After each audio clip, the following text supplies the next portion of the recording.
Hello, welcome to tech शर्मत।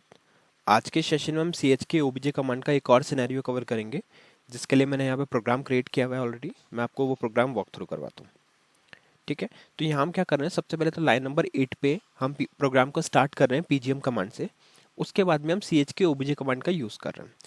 इस case में हम सी एच के ओबीजे को यूज़ करेंगे वेरीफाई करने के लिए कि अगर आपके पास कोई पर्टिकुलर कमांड है जो आप सिस्टम पर रन कर रहे हो, वो किसी लाइब्रेरी में स्टोर्ड है, तो हम उसको वेरीफाई करेंगे कि वो वहाँ पे एग्जिस्ट कर रही है या नहीं कर रही है। अगर वो एग्जिस्ट नहीं कर रही है तो उस केस में हम जो एरर जनरेट होगा उसको हैंडल कर लेंगे, और उसके बाद में अपने जो कोड है उसका फ्लो उस अकॉर्डिंग चेंज कर लेंगे।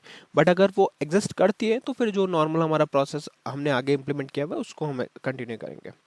तो उसके लिए आपको सिंपल क्या करना है, सी एच के ओबीजे लिख के आपको F4 प्रेस करना है। यहाँ पे आप अपने कमांड का नेम दोगे, जैसे मैंने अभी के लिए यहाँ पे दिया वर्क ओबीजे। ये कमांड है जो क्यूसिस लाइब्रेरी में रिजाइड करती है। ठीक है, अब मेन जो डिफरेंस है यहाँ पे वो ये है सीएमडी का। हमने प्रीवियस सेशंस में बाकी कई सारे टॉपिक्स देखे थे जिसमें अलग अलग टाइप हमने कवर किए थे। तो इसमें हम जो कवर कर रहे हैं वो कमांड। तो कमांड के लिए हमारे को लिखना होता है star CMD which is asterisk CMD।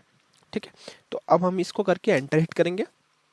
तो अब जैसे ही लाइन नंबर 12 एग्जीक्यूट होगा तो हमारे को पता चलेगा, अगर ये मीन्स नॉर्मल फ्लो के अकॉर्डिंग चल रहा है, इसका मतलब है कि ऑब्जेक्ट एग्जिस्ट करता है। और अगर ये बीच में कहीं ब्रेक हुआ और उस एरर को हम ट्रैप कर लेंगे मॉन मैसेज के थ्रू, तो उस केस में वो क्या करेगा, जो भी हमने एरर मैसेज प्रिंट किए हुए हैं वो वहाँ पे शो कर देगा। ठीक है, तो अब हम इसको देखते हैं कि हम एरर मैसेज को कैसे ट्रैप कर रहे हैं। तो आपको सिंपली लिखना है MON MSG, F4 प्रेस करना है। यहाँ पे आप वो मैसेज आईडी पास करोगे जैसे अभी हमने किया CPF9801, और एग्जीक्यूट में डाल दोगे डू। ठीक है, अब एग्जीक्यूट में डू डालने के बाद में हम इसको एंडू करेंगे यहाँ पे, और इसके बीच में जो डू और एंडू का ब्लॉक है इसके बीच में जो भी लाइंस ऑफ कोड हम लिखने वाले हैं वो एग्जीक्यूट होगा एरर के केस में। तो उस टाइम बस हम एक मैसेज प्रिंट कर रहे हैं सेंड प्रोग्राम मैसेज कमांड के थ्रू, कमांड नॉट फाउंड।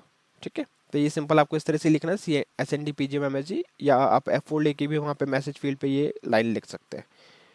इतना होने के बाद में क्या होगा, अगर ये एरर जनरेट करता है, ऑब्जेक्ट नहीं होगा, तब उस केस में ये एरर जनरेट करेगा और मैसेज प्रिंट कर देगा। अदरवाइज ये नॉर्मल फ्लो पे मूव करेगा जो है send program message command found, और बाद में एंड प्रोग्राम कर देगा। ठीक है, तो अब इसको हम कंपाइल करके कॉल करके देख लेते हैं एक बार कि ये क्या आउटपुट दे रहा है हमें। तो यहाँ पे मिला कमांड फाउंड। इसका रीज़न ये है क्योंकि यहाँ पे सिस्टम पे ये कमांड है। अगर इसको आपको वेरीफाई करना है तो आप सिंपली जाओगे वर्क ओबीजे करोगे। ठीक है, अब इसी को हम सर्च करते हैं, वर्क ओबीजे ही हमारा जो कमांड है जिसको हम वेरीफाई करने वाले हैं, और यहाँ पर डाल देते हैं क्यूसिस लाइब्रेरी। तो आप देखोगे यहाँ पे ये एग्जिस्ट करती है। ठीक है, अब हम एक ऐसी कमांड चेक करते हैं जो यहाँ पे एग्जिस्ट नहीं करती, जैसे मैंने किया वर्क वर्क, तो ये एग्जिस्ट नहीं करती। अब इसको हम हमारे प्रोग्राम में भी चेक करेंगे कि अगर वर्क वर्क कोई यूज़र पास कर रहा है यहाँ पे, तो उस केस में क्या ये एग्जिस्ट करता है या नहीं करता। अभी हमने वेरीफाई कर लिया वर्क ओबीजे से कि ये एग्जिस्ट नहीं करता, तो अब इसको चेक कर लेते हैं। कॉल किया तो यहाँ पे हमारे को मैसेज मिला कमांड नॉट फाउंड। वो इसलिए क्योंकि ये एक्चुअल में ये एग्जिस्ट करता ही नहीं है ना। तो ये एक वे है जिसके थ्रू आप वेरीफाई कर सकते हो किसी पर्टिकुलर कमांड को कि वो सिस्टम पे या लाइब्रेरी पे एग्जिस्ट करती है या नहीं करती है। आई होप ये सेशन आपको क्लियर हुआ होगा। नेक्स्ट सेशन में हम बाकी टॉपिक डिस्कस करेंगे। So thank you for watching tech Sharma.